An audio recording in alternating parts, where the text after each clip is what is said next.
That's how Professor came to be here. Professor Wilhelm Goetze was born in 1903 in Munich, Germany. A doctor in biology, he became a prominent advisor to the ruling party in the 30s. Wenn die älteren Jahrgänge noch wanken werden könnten, die Jugend ist... His own people. In truth, he had become a prominent figure in the government, but as his work progressed, questions and objections had been raised in the higher echelons of the Reich. His work with genetics and DNA was truly pioneering. By 1962, Hans had set up Sodor Research.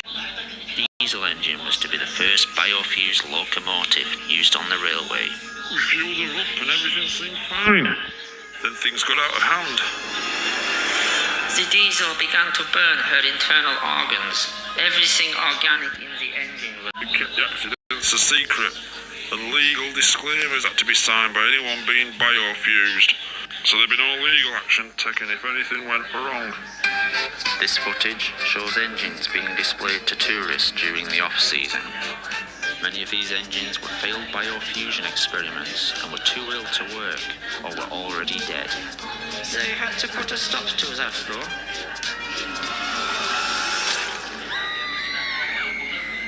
With all accidents happening, everyone started asking the same thing. Why had Thomas, the first engine, worked so well? Despite all the troubles the other engines had, Thomas had worked fine, seemingly oblivious. Much bigger than any other engine at the time. We were terrified that fat shite would make us fire up that huge engine. We were shocked to discover he had insisted on being able to work on the railway. So, he complained about the heat. Then that turned to pleas to douse the fire. But that fat bastard held us back.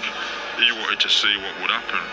He argued he had put a lot of work into Gordon, and the chances to get him working were too great an opportunity. He was literally cooking from the inside. By the time we were allowed to act, it was too late.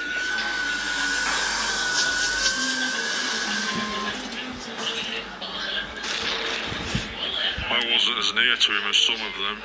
All I could do was run. I was lucky to get away with some... Shed number 17, where Thomas had been biofused into a tank engine and had subsequently been declared out of bounds. It was dark, and these sheds all looked the same. I unlocked the doors and then we rolled in. I didn't see what Henry saw, because as soon as he put his head through doors, he bolted and reversed out. Keith locked the shed up without seeing what was inside. But Henry had seen... Thomas had never been the first operation. He hadn't even been second. What shed number 17 contained was evidence of several attempts to create a tank engine with Thomas's DNA. These had been early tests made by people with no experience of an experiment on this scale. Ill-planned and unprepared, these procedures had used DNA from the human Thomas and had been as much the real Thomas as the tank engine the world had come to know and love. To us, Thomas the tank engine had been the Thomas we all knew as a boy. Part of the family the whole island's population had known and respected since Wilhelm first arrived. In actuality, this tank engine was no more the real Thomas than all the failed creations made over the 12 months before. This Thomas had all the human Thomas's memories and experiences. He had learned what Thomas had learned, known who Thomas had known, but so had all the previous failures.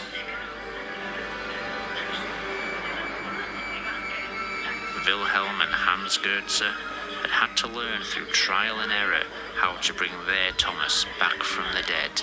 The following experiments had not had the same work put into them, resulting in the freak engines and aircraft that had developed so many problems on Sodor Island and around the world.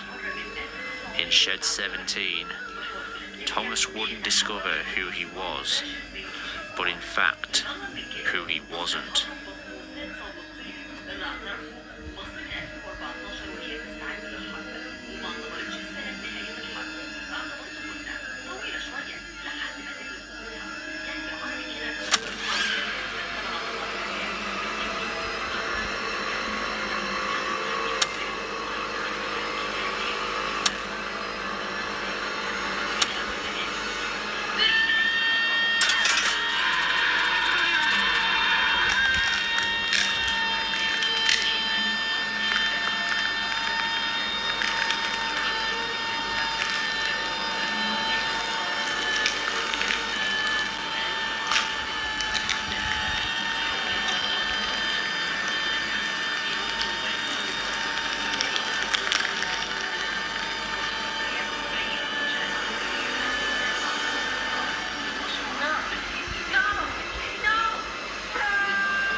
did.